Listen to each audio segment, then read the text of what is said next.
Good morning class. I am Pankaj Mishra, your physics teacher, here again with a new video on physics class. Students, as you all know, we have already started with this chapter, that is motion in one dimension. I have told you all the topics, only one topic that was left, the graphical explanation of one dimension in motion, and some of the numericals that we'll be discussing today. I have solved some of the numericals for you. I hope you all have gone through that video and you have solved that exercise. Some of the numericals that was left, I'll be discussing it today. So, the first numerical is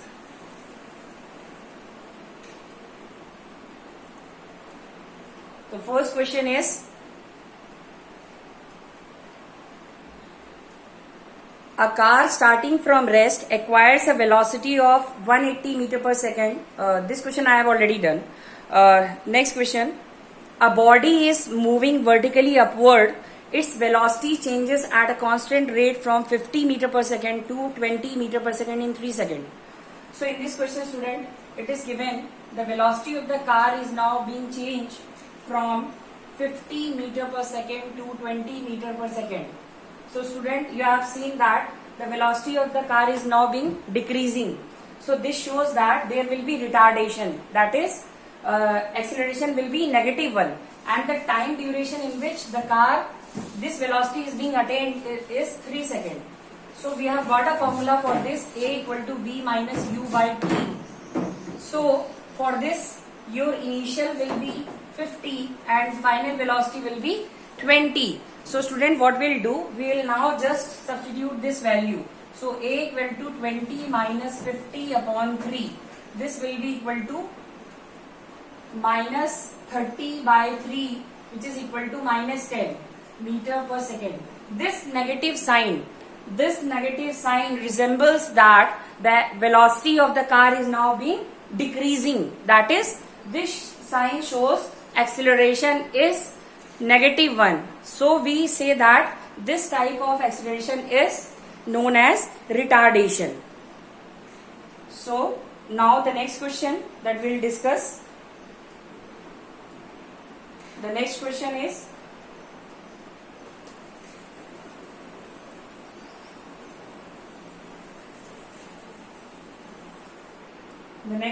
is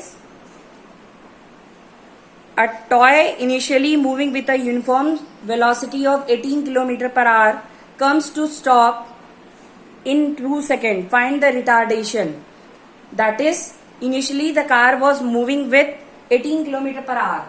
So what is the initial velocity? This is 18 km per hour, and after some distance, after time 2 seconds, the final velocity of the car becomes 0. Since the car is now being stopped, so we always take the velocity as 0 when a body comes to rest.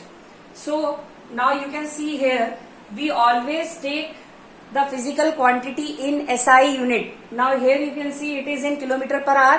So student, first what we'll do, we'll first convert it into meter per second. So this U will be 18 into 5 by 18.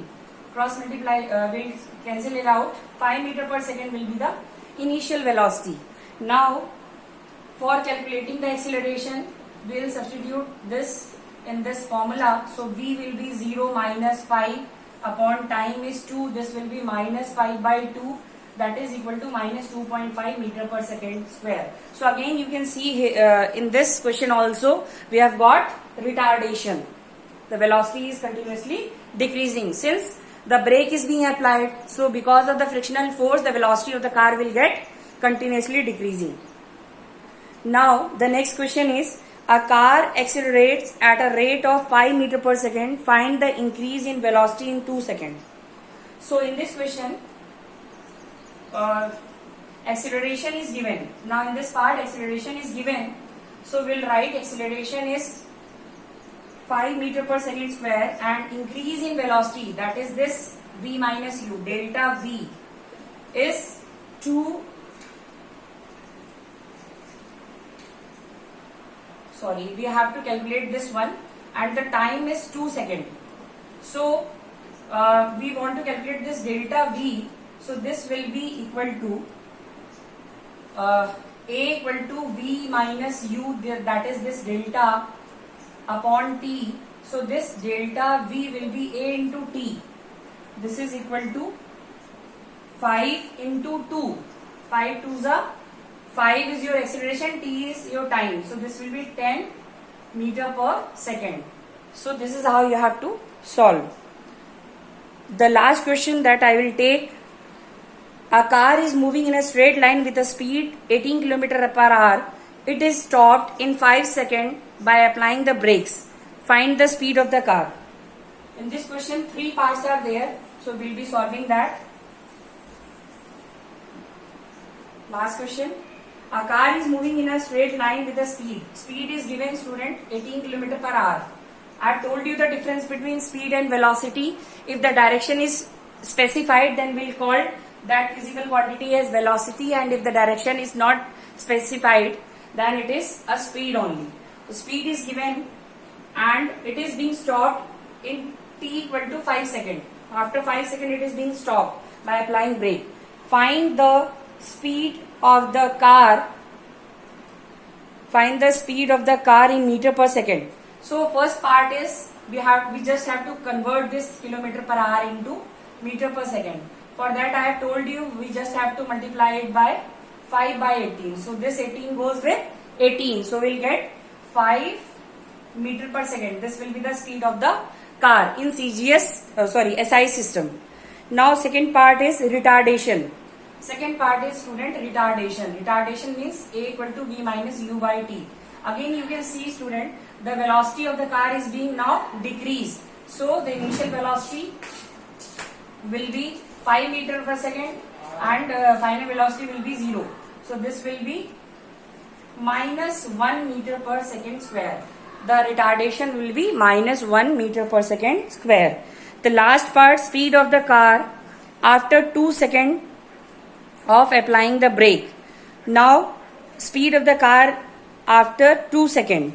So in this, what we have to do, speed of the car after 2 seconds. So speed of car after 2 seconds of applying brake. So speed will be equal to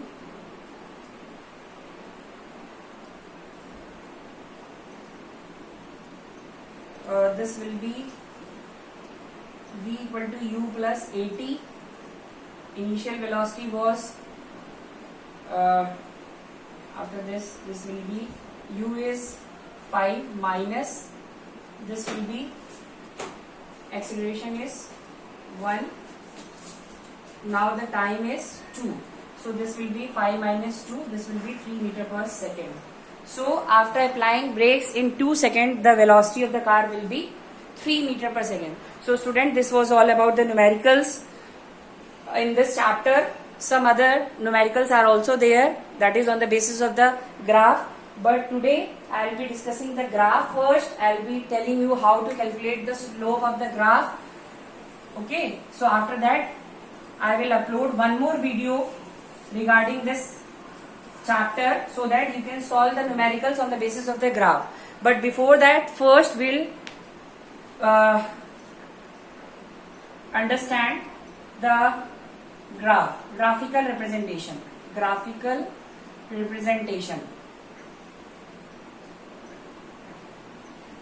So first we'll talk about displacement versus time graph. First we'll discuss displacement versus time graph. So if we'll talk about this, we'll draw on the x-axis we'll take time and on the y-axis we'll take displacement. So if we'll talk about this, velocity is equal to displacement by time. So from this relation we can say that displacement per unit time, that is distance covered by a body in a particular direction in some particular time, is defined as velocity. So from this we can say that from displacement time graph we get velocity, and there are three conditions. Like first, suppose I draw a line parallel to this x-axis. So in this case, the body is not moving. That is, velocity will remain same with respect to displacement and time. Now, if the graph is like this, so in this case, you can see that for each particular time, velocity for each particular time, like यहाँ से हम देखें, so 0, 1, 2, 3, 4, 5, यहाँ पे 10, then 20, then 30, then 40. So for like 1 second, the velocity will be 10 meter per second.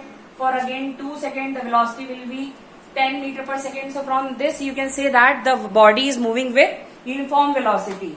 And if we want to calculate the acceleration, velocity from the slope, so then we can write y2 minus y1 upon x2 minus x1. This will be the slope of this graph. Like, अगर हमें यहाँ पे we assume a point here, let it be A and let it be this point be B, and we want to calculate the velocity from this. So this will be equal to on y-axis this value is 30. So velocity will be 30 minus this is 20. 20 divided by, from this axis you can write 3 minus 2. So this will be equal to 10 upon 1. So 10 meter per second. So student, this is how you will calculate the velocity on the basis of this graph. Apart from this, we have got a relation between velocity and time graph. Velocity and time graph, that is acceleration. We can get acceleration from that graph. And on the same on the same basis that we have shown, I have shown you here from this graph. Similarly, you can calculate the slope for this velocity and time relation. So student, this was all about the graphical explanation. Okay.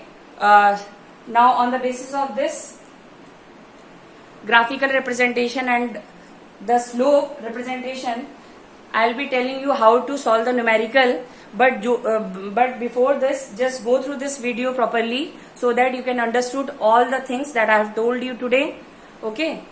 Because after that only one video I will be uploading regarding this topic, that is for the numericals, and will be finishing off this chapter in the next video. I hope you all have understood what I have told you today. Just go through my video, okay? And if you find any doubt, just personally text me or you can call me. Thank you, students.